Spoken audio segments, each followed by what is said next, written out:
முத்தலாக் நடைமுறை அரசியல் சாசனத்திற்கு எதிரானது என அலகாபாத் உயர்நீதிமன்றம் கருத்து தெரிவித்திருக்கிறது. முத்தலாக் விவகாரம் இஸ்லாமிய பெண்களின் உரிமைகளை பாதிக்கிறது என்றும் நீதிபதிகள் கருத்து தெரிவித்திருக்கின்றனர். இது தொடர்பான கூடுதல் விவரங்களை செய்தியாளர் நிரஞ்சனிடம் கேட்கலாம். நிரஞ்சன், நீதிமன்ற தீர்ப்பின் சாராம்சம் என்ன?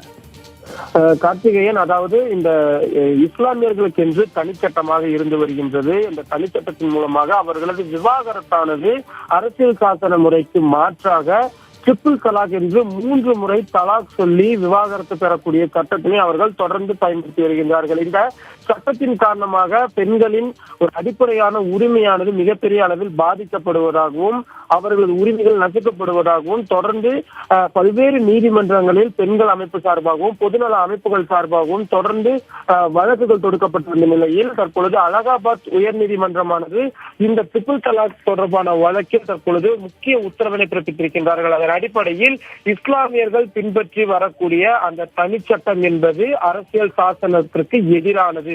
எந்த ஒரு சட்டமுமே, எந்த ஒரு தனிநபர் சட்டமுமே அரசியல் சாசனத்திற்கு மேலானது கிடையாது. அனைத்துமே அரசியல் சாசனத்துக்கு உட்பட்டதாகத்தான் இருக்க வேண்டும் என்ற ஒரு கருத்தினை தற்பொழுது நீதிமன்றமானது தற்பொழுது தெரிவித்திருக்கின்றார்கள். இதன் அடிப்படையில் பார்த்தோமேயானால் இனிமேற்கொண்டு இந்த உத்தரவிற்கு எதிராக மற்றொரு உத்தரவு வரும் வரை இந்த இஸ்லாமியர்கள் பயன்படுத்துகின்ற அந்த தனிநபர் சட்டமானது செல்லாததாகிவிடும். இனிமேற்கொண்டு இஸ்லாமிய பெண்கள் விவாகரத்து பெற வேண்டும் என்றால் வழக்கம் போல அனைத்து பிரிவினரும் பெறக்கூடிய அந்த அரசியல் சாசனத்திற்கு உட்பட்ட விவாகரத்து முறைகளைத்தான் அவர்கள் பின்பற்ற வேண்டும் என்பதுதான் பொருளாகின்றது. இது தொடர்பான வழக்குகள் ஏற்கனவே உச்சநீதிமன்றத்திலும் தற்பொழுது நிலுவையில் இருந்து வருகின்றது. உச்சநீதிமன்றம் கூட இந்த ட்ரிபிள் தலாக் முறையில் பல்வேறு கருத்துக்களை, அதாவது கோர்ட் அப்சர்வேஷன் என்று சொல்வார்கள், அந்த மாதிரி தெரிவித்திருக்கின்றார்கள். அதன் அடிப்படையில் இது இஸ்லாமிய மதத்தின் சார்பாக இருந்தாலும் கூட அரசியல் சாசனத்திற்கு எதிராக இருக்கின்றது. நாடு முழுவதற்கும் ஒரே புத்தகம்தான், அது அரசியல் சாசனம் தான்.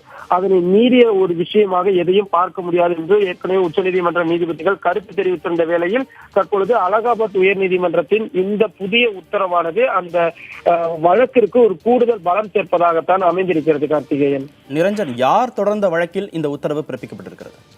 இது நிறைய பொதுநல வழக்குகளாக பார்க்கப்பட்டு வருகின்றது. இஸ்லாமிய இந்த பெண்கள் அமைப்புகள் சார்பாகத்தான் இந்த வழக்குகளானது தொடுக்கப்பட்டிருந்தது. இதில் தான் நீண்ட நாட்களாக நான் ஏற்கனவே குறிப்பிட்டதை போல நாடு முழுவதிலும் பல்வேறு நீதிமன்றம், குறிப்பாக ஒரிசா நீதிமன்றத்திலும் சரி, அதே போல குஜராத்திலும் சரி, நிறைய உயர் நீதிமன்றங்களில் இந்த ட்ரிபிள் தலாக் முறைக்கு எதிராக தொடர்ந்து வழக்குகள் பதிவு செய்யப்பட்டிருக்கிறது. உச்ச நீதிமன்றத்திலும் கூட நிறைய பெண்கள் அமைப்பின் சார்பாகவும் பெண்கள் உரிமை அமைப்புகள் சார்பாகவும் வழக்கு தொடுக்கப்பட்டிருக்கின்றது. மத்திய அரசு இது தொடர்பாக அவர்கள் அந்த அறிக்கையை தாக்கல் செய்திருந்தார்கள். இது தொடர்பாக தொடர்ந்து சட்ட ரீதியான விளக்கங்கள் பெறப்பட்டு வருவதாக மத்திய அரசு கருத்து தெரிவித்திருந்தது. ஏராளமான இஸ்லாம் அமைப்புகள் இதற்கு எதிராக இந்த சட்டத்தை நீங்கள் நீக்கக்கூடாது, எங்களது மதம் சார்ந்த விஷயம், மதம் சார்ந்த விஷயத்தில் தலையிடுவதற்கு நீதிமன்றத்திற்கோ அரசிற்கோ எந்த விதமான உரிமையும் கிடையாது. ஒவ்வொரு மனிதரும் தனது தனிப்பட்ட மதத்தினை தொடர்ந்து சுதந்திரத்துடன் பின்பற்றலாம் என்பதுதான் அரசியல் சாசன சட்டம் தெரிவித்திருக்கக்கூடிய ஒரு சுதந்திரமாக இருக்கக்கூடியது. எனவே இந்த விவகாரத்தில் எந்த விதமான மாற்றங்களையும் மேற்கொள்ளக்கூடாது என்ற வாதங்கள் தொடர்ந்து முன்வைக்கப்பட்டது. இது மாதிரியான குரல்கள் தான் தொடர்ந்து உச்சநீதிமன்றத்தில் ஒலித்து வந்த நிலையில் தற்பொழுது அரசியல் சாசனத்திற்கு மீறியதாக எந்த ஒரு விஷயமும் கருதப்படக்கூடாது, பார்க்கப்படக்கூடாது, கடைபிடிக்க கூடாது என்று இவர்கள் கூறியிருக்கின்றார்கள். இந்த வழக்கானது உச்சநீதிமன்றத்தில் வரும் பொழுது மத்திய அரசின் சார்பாக மீண்டும் இது தொடர்பாக கருத்து கேட்கப்படும். இது தொடர்பாக ஏற்கனவே அரசியல் சாசன அமர்வுடன் விசாரித்து வருகின்ற வேளையில் தற்பொழுது இது அடுத்தடுத்த ஒரு தளங்களுக்கு செல்லவிருக்கின்றது. சட்ட ரீதியிலான விஷயங்கள் இதில் எந்த ஒரு தனிப்பிரிவினருக்கும் எந்த ஒரு தனி அமைப்புகளுக்கும் தனிப்பட்ட சட்டம் என்பது கிடையாது என்பதுதான் இருந்து வருகின்றது. ஆனால் மதம் சார்ந்த விஷயம் என்று பார்க்கப்படுவதன் காரணமாகத்தான் இந்த தனிநபர் சட்டமானது தொடர்ந்து பின்பற்றப்பட்டு வருகின்றது. ஏற்கனவே தற்பொழுது மத்தியில் ஆள்கின்ற பாரதிய ஜனதா கட்சியானது பொது சிவில் சட்டத்தை கொண்டு வர வேண்டும் என்ற ஒரு விஷயத்தை முனைப்புடன் எடுத்துச் செல்கின்ற வேளையில் தற்பொழுது நீதிமன்றம் இந்த மாதிரியான ஒரு தீர்ப்பினை கொடுத்திருப்பதன் காரணமாக இந்த விஷயத்தை தொடர்ந்து மத்திய அரசு முன்னெடுக்கும் என்று எதிர்பார்க்கப்படுகின்றது.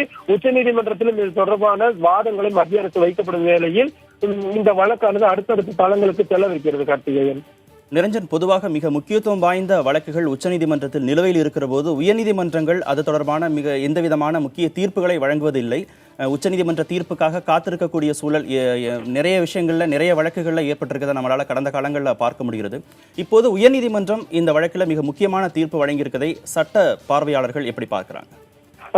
இந்த வழக்குகளை பொறுத்தவரை உச்சநீதிமன்றத்தில் இந்த வழக்குகள் இருந்து வந்தாலும் கூட பல்வேறு நாடு முழுவதும் இருக்கக்கூடிய உயர் நீதிமன்றங்கள் மற்றும் கீழ் நீதிமன்றங்களில் இது தொடர்பான வழக்குகள் தொடர்ந்து நடைபெற்று வந்தது. இதற்கு தடை விதிக்க வேண்டும், அந்த வழக்குகள் எதையும் விசாரிக்க கூடாது என்ற கோரிக்கையை பெண்கள் அமைப்பு சார்பாகவும் கோரப்படவில்லை, மத்திய அரசு சார்பாக இஸ்லாமிய அமைப்புகள் சார்பாகவும் விடுக்கப்படவில்லை என்பதன் காரணமாக உச்சநீதிமன்றம் இந்த வழக்குகள் எதற்கும் தடை விதிக்கவில்லை. தொடர்ந்து அந்த வழக்குகளானது நடைபெற்று வந்த நிலையில் தான் தற்பொழுது இந்த விஷயமானது முன்வைக்கப்பட்டிருக்கின்றது. ஒருவேளை நாளைய தினமே கூட உச்சநீதிமன்றத்தில் இந்த அலகாபாத் உயர்நீதிமன்றத்தின் தீர்ப்பிற்கு இடைக்கால தடை விதிக்க வேண்டும் என்று உச்சநீதிமன்றத்தில் மனு தாக்கல் செய்வதற்கான வாய்ப்புகளானது அதிகமாக இருக்கின்றது. அவ்வாறு மனு தாக்கல் செய்யப்பட்டு உச்சநீதிமன்றம் அவசர நிலை கருதி, இது ஒரு மிக முக்கியமான ஒரு விஷயம், நாடு முழுவதும் பரபரப்பையும் பதற்றத்தையும் ஏற்படுத்தக்கூடிய ஒரு விஷயம் என்பதன் காரணமாக நிச்சயமாக உச்சநீதிமன்றம் இதனை உடனே விசாரிப்பதற்கான வாய்ப்புகள் என்பது 100% இருந்து வருகின்றது. அவ்வாறு விசாரிக்கும் பொழுது உச்சநீதிமன்றம் இந்த தீர்ப்பின் சாராம்சங்களை மிக விலாவாரியாக அவர்கள் விசாரித்த பின்னர் உச்சநீதிமன்றம் இந்த வழக்கில் ஒரு இடைக்கால உத்தரவு பிறப்பிப்பதற்கான வாய்ப்பு இருக்கிறது. ஒருவேளை அலகாபாத் உயர்நீதிமன்றம் கூறிய அனைத்தும் சரி என்று கூறும் பட்சத்தில் உடனடியாக அதற்கு தடை விதிக்க மறுப்பு தெரிவிப்பதற்கும் வாய்ப்பு இருக்கிறது. ஆனால் தற்பொழுது நீதிமன்றத்தின் தீர்ப்பு வந்திருப்பதன்